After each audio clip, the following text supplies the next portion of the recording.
Ministro Edson Fachin autoriza a soltura de Rodrigo Rocha Loures e determina que o ex-deputado utilize tornozeleira eletrônica. E você vai ver também. Ministro Luiz Fux é o novo relator dos inquéritos que investigam o ministro Gilberto Kassab por suposto recebimento de vantagens indevidas. Ministro Marco Aurélio restabelece exercício do mandato do senador Aécio Neves e nega pedido da PGR para prender o parlamentar. Supremo Tribunal Federal realiza a última sessão do semestre e ministra Carmen Lúcia assegura que clamor por justiça não vai ser ignorado pelo Supremo. As vozes dos que nos antecederam e que velaram pela aplicação do direito, com o vigor de sua toga e o brilho de seu talento, não deixem de ecoar em nossos corações. Ex-presidente da Valec e outras 4 pessoas são denunciados à Justiça Federal de Goiás por supostos crimes de lavagem de dinheiro e organização criminosa. E veja como foram os protestos em várias partes do Brasil. Essas e outras notícias agora no Jornal da Justiça.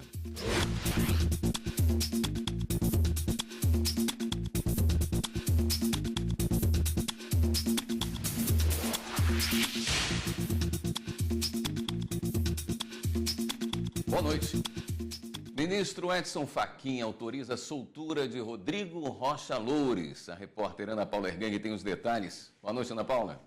Boa noite, William. Boa noite a todos. O ministro Edson Fachin determinou a substituição da prisão por medidas alternativas, alegando que não há riscos de que Rocha Loures cometa novos crimes. O ex-deputado deverá usar tornozeleira eletrônica e não vai poder sair de casa à noite, nos finais de semana e feriados. Além disso, está proibido de manter contato com outros investigados e de deixar o país. Rocha Loures foi flagrado recebendo uma mala com R$500 mil.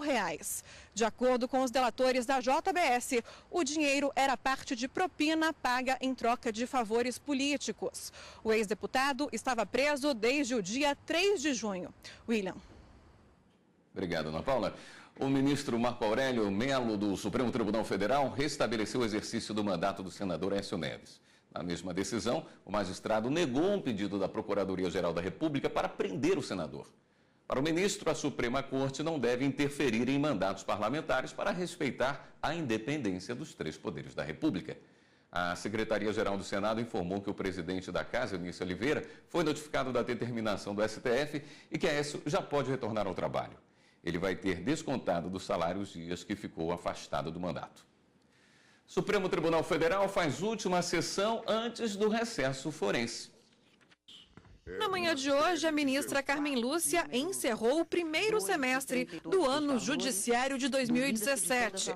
Ela assegurou que o clamor por justiça não vai ser ignorado pelo Supremo. O clamor por justiça que hoje se ouve em todos os cantos do país não será ignorado em qualquer decisão desta Casa.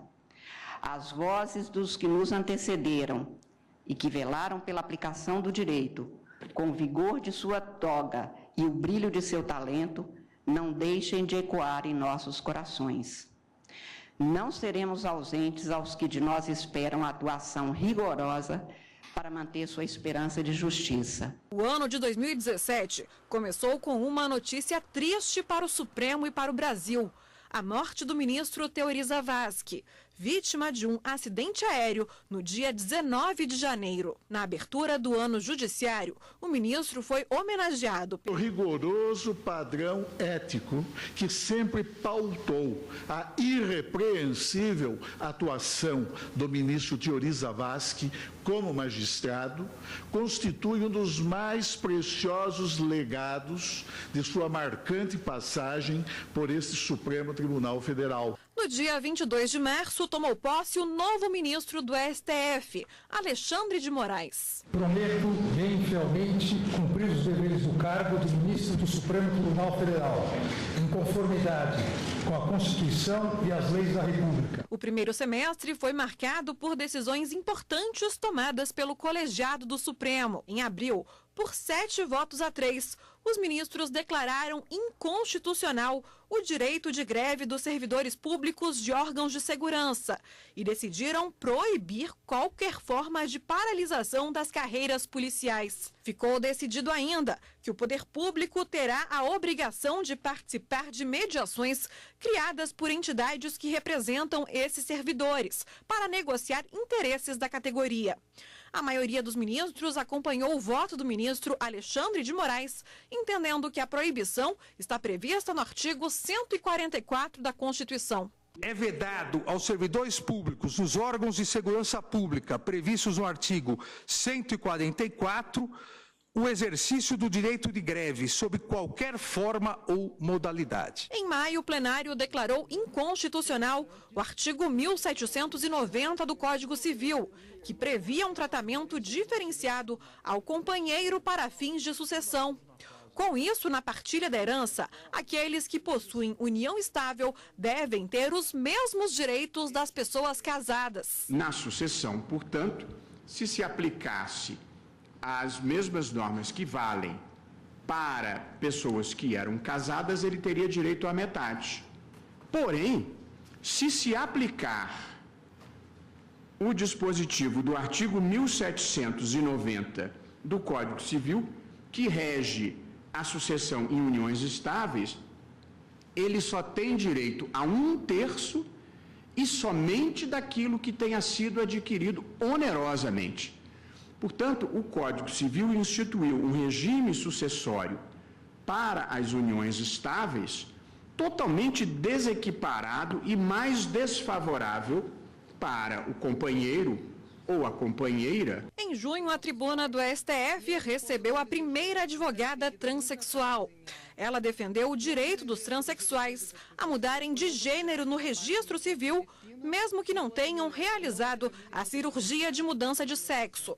Os ministros ainda não começaram a votar no julgamento. Senhoras ministras e senhores ministros, hoje pode ser um dia histórico para a cidadania de travestis, transexuais e transgêneros. E o que pretende o Grupo Dignidade, entidade que represento nesta tribuna, é a aplicação dos princípios constitucionais já diversas vezes invocados nesse plenário desde o ano de 1988. Negar a uma pessoa o direito ao nome e a expressão de sua identidade é negar o direito de existir. Requer-se a vossas excelências, portanto, que não nos neguem esse direito. Também em junho, um pedido de vista do ministro Alexandre de Moraes suspendeu o julgamento em que se discute uma restrição ao chamado foro privilegiado. Até agora, 3 ministros acompanharam o relator da ação, ministro Luiz Roberto Barroso, para que o foro só se aplique aos crimes ocorridos durante e em razão do mandato. Se não fizesse diferença, se não assegurasse ou impunidade, ou pelo menos menos celeridade, não haveria essa disputa por ficar em cargos que têm foro no Supremo. E basta abrir os jornais para saber que manter a jurisdição do Supremo é uma bênção, porque supõe-se, a meu ver, com acerto, que a jurisdição de primeiro grau vai ser mais ágil e mais eficiente, quando de resto já existem mais de 140 condenações, quase todas mantidas pelas instâncias superiores. Por prerrogativa de função, aplica-se apenas aos crimes cometidos durante o exercício do cargo relacionados às funções desempenhadas, até porque o cargo não é incorporado à situação e a Constituição faz referência a membros ou agentes ou aos cargos. Portanto, no exercício daqueles cargos é que se cometem as práticas que eventualmente podem ser objeto de processamento e julgamento por este Supremo e pelos órgãos judiciais competentes. O ministro Luiz Fux, do Supremo Tribunal Federal, é o novo relator dos inquéritos que tem como investigado o ministro da Ciência, Tecnologia, Inovações e Comunicações, Gilberto Kassab. Os 2 inquéritos inicialmente distribuídos por prevenção ao ministro Edson Fachin foram redistribuídos por determinação da presidente do STF, a ministra Carmen Lúcia. Os inquéritos investigam suposto recebimento de vantagens indevidas e partiram de colaborações premiadas de executivos da Odebrecht na Operação Lava Jato. O Ministério Público Federal em Goiás denuncia ex-presidente da Valec, a empresa pública responsável pela construção de ferrovias, e outras 4 pessoas por crimes de lavagem de dinheiro e organização criminosa. A Polícia Federal em Goiás constatou que o ex-presidente da Valec, José Francisco das Neves, o Juquinha, e outras 4 pessoas, entre elas o filho dele, Jader Ferreira das Neves, cometeram crimes de lavagem de dinheiro e de formação de quadrilha relacionados às obras de construção da Ferrovia Norte-Sul. O prejuízo aos cofres públicos soma mais de 885 milhões de reais em valores atualizados. O desvio de dinheiro público foi descoberto após executivos das construtoras Camargo Correia e Andrade Gutierrez fazerem acordos de colaboração premiada com o Ministério Público Federal de Goiás durante a operação de volta aos trilhos, um desdobramento da Operação Lava Jato. Eles confirmaram pagamento de propina ao ex-presidente da Valec. Mais de 13 milhões de reais foram extraviados. Eles lavaram o dinheiro que seria destinado à construção da Ferrovia Norte-Sul, comprando e vendendo bens. O MPF de Goiás pede que os acusados fiquem proibidos de assumir cargo ou função pública de qualquer natureza, tenham os bens apreendidos, paguem os danos aos cofres públicos e cumpram o dobro do tempo da pena privativa de liberdade. Atualmente, José Francisco das Neves e o filho estão presos no complexo prisional de Aparecida de Goiânia, também por lavagem de dinheiro e formação de quadrilha no caso Trem Pagador, em 2012, onde foi verificado superfaturamento na obra da Ferrovia Norte-Sul. Em nota, a assessoria de imprensa da Valec disse que as irregularidades que motivaram a denúncia referem-se a períodos em que a empresa era gerida por outra diretoria. A atual diretoria da Valec reafirma seu compromisso com a probidade, a ética e a transparência no exercício da atividade pública. O ministro Luiz Roberto Barroso, do Supremo Tribunal Federal, concedeu livramento condicional a Cátia Rabelo, condenada a 14 anos e 5 meses de prisão por lavagem de dinheiro, evasão de divisas e gestão fraudulenta de instituição financeira. Ex-presidente do Banco Rural, ela foi condenada no julgamento da ação penal 470, conhecida como mensalão. Na decisão, o ministro frisou que ela preenche os requisitos objetivos e subjetivos previstos no Código Penal para o livramento condicional, desde que observadas as condições a serem impostas pelo juízo da Vara de Execução Penal de Belo Horizonte. E você vai ver no próximo bloco do Jornal da Justiça. No Dia do Caminhoneiro, você vai ver o que prevê a lei sobre a rotina de trabalho desses trabalhadores que cruzam o Brasil pelas estradas. A gente volta já já.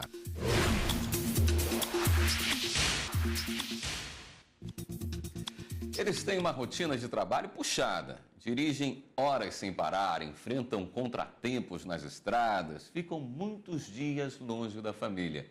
Mas todos dizem que adoram a profissão.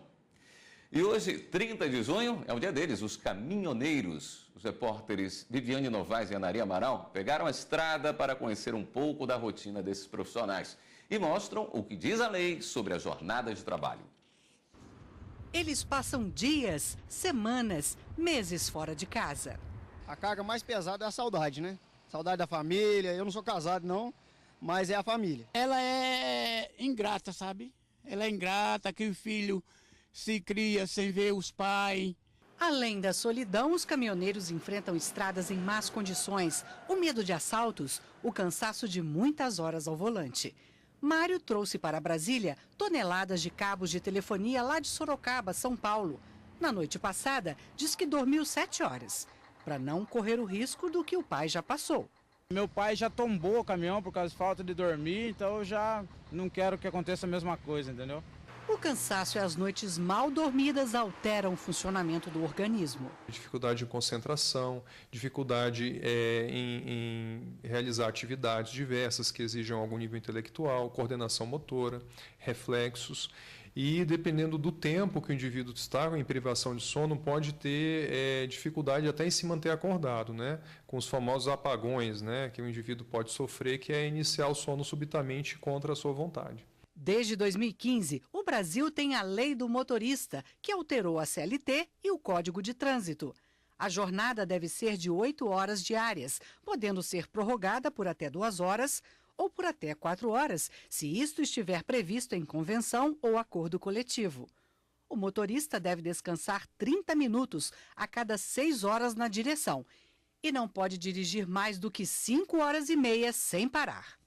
A cada 24 horas, ele tem direito a 11 horas de descanso, que podem ser fracionadas.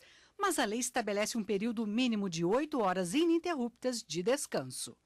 Outra novidade é a exigência de exame toxicológico na admissão e desligamento do motorista da empresa.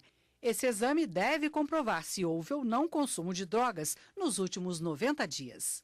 Esse trabalhador está sujeito à dispensa por justa causa, conforme o artigo 482 da CLT, pelo consumo de drogas, inclusive no período, dentro dessa janela que a legislação prevê, enquanto ele era empregado e fazia uso do veículo da empresa. Então, ele pode sim ser demitido por justa causa se o exame demissional constatar que ele fazia uso de substâncias não permitidas.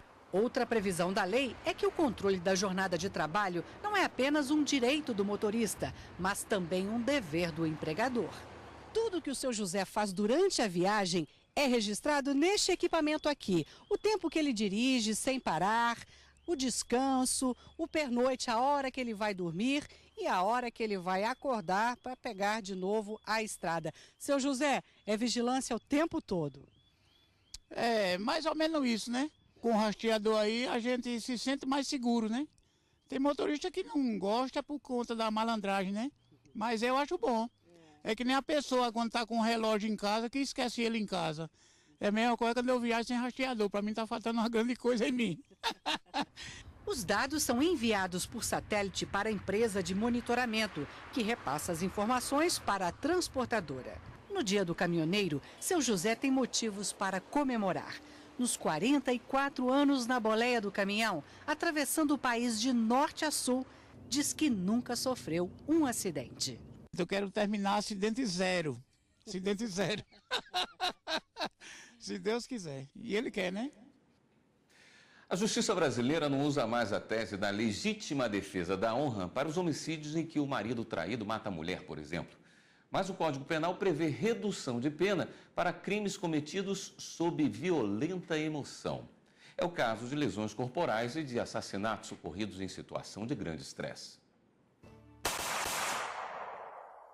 O ciúme exagerado, o sentimento de posse e a não aceitação do fim do relacionamento costumam levar a paixão transformada em ódio para o banco dos réus. Foi assim com Raul Fernandes do Amaral Street, o Doca Street. Julgado pelo assassinato de Ângela Diniz com 3 tiros em dezembro de 1976, foi condenado apenas no segundo julgamento, depois de forte pressão do movimento feminista, que cunhou o slogan "Quem ama não mata".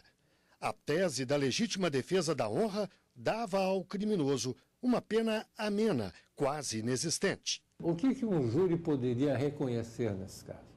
Absolver que tinha que lavar a honra? Não, porque a ninguém é dado matar o outro para lavar a honra, isso não existe.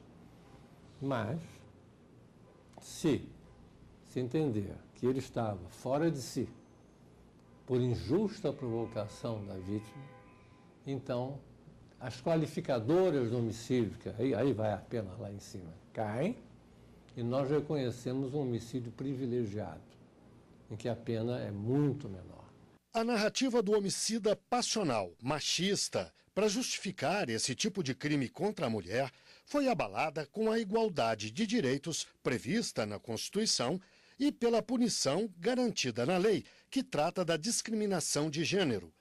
Mas a violenta emoção e a defesa da honra foram justificativas para vários outros crimes ao longo de décadas. E não só os cometidos por homens. Foi o caso da atriz Dorinha Duval.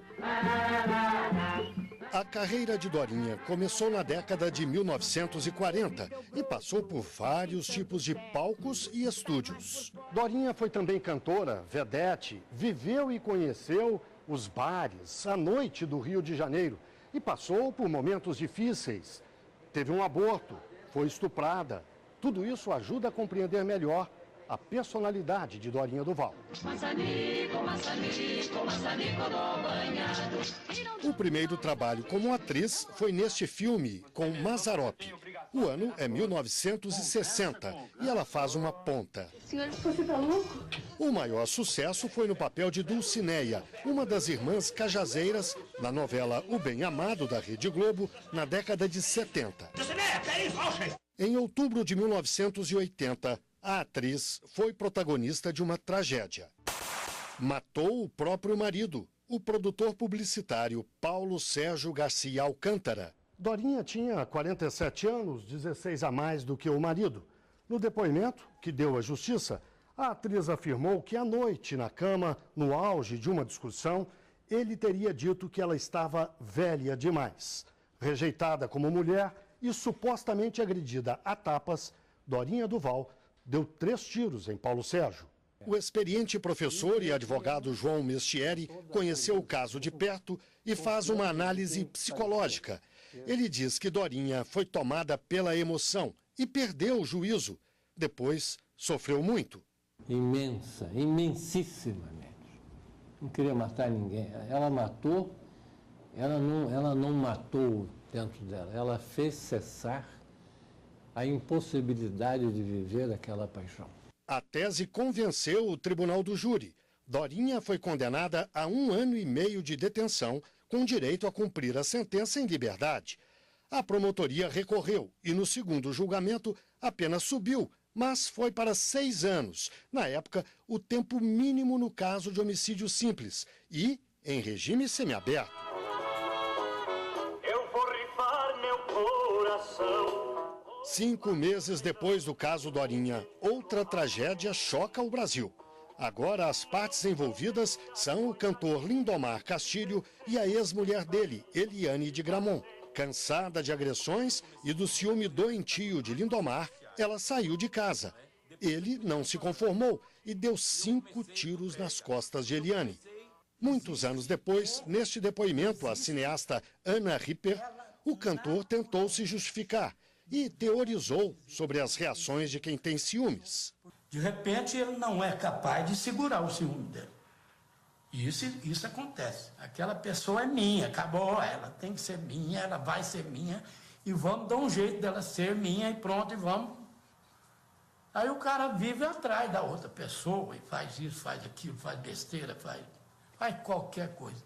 A tese foi resumida na música O Julgamento, de Amado Batista. Senhor juiz, eu peço a sua atenção para minha explicação, minha única defesa.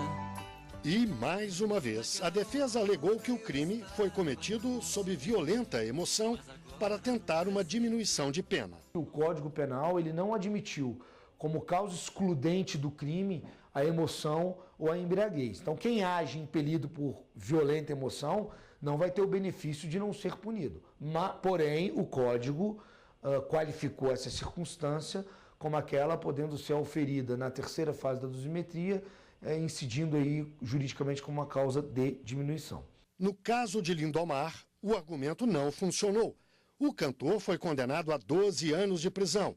Na época, o então advogado de acusação, Márcio Tomás Bastos, explicou a decisão. Já não se pode mais matar impunemente, já não se pode mais adjudicar-se o direito de matar e depois vir cobrir esse crime com a capa surrada do homicídio passional ou da violenta emoção ou do relevante valor moral. Eu acho que a lição do júri foi essa. Quem mata, como o Lindomar matou, deve ter a pena que o Lindomar teve. E você vai ver a seguir, no próximo bloco do Jornal da Justiça.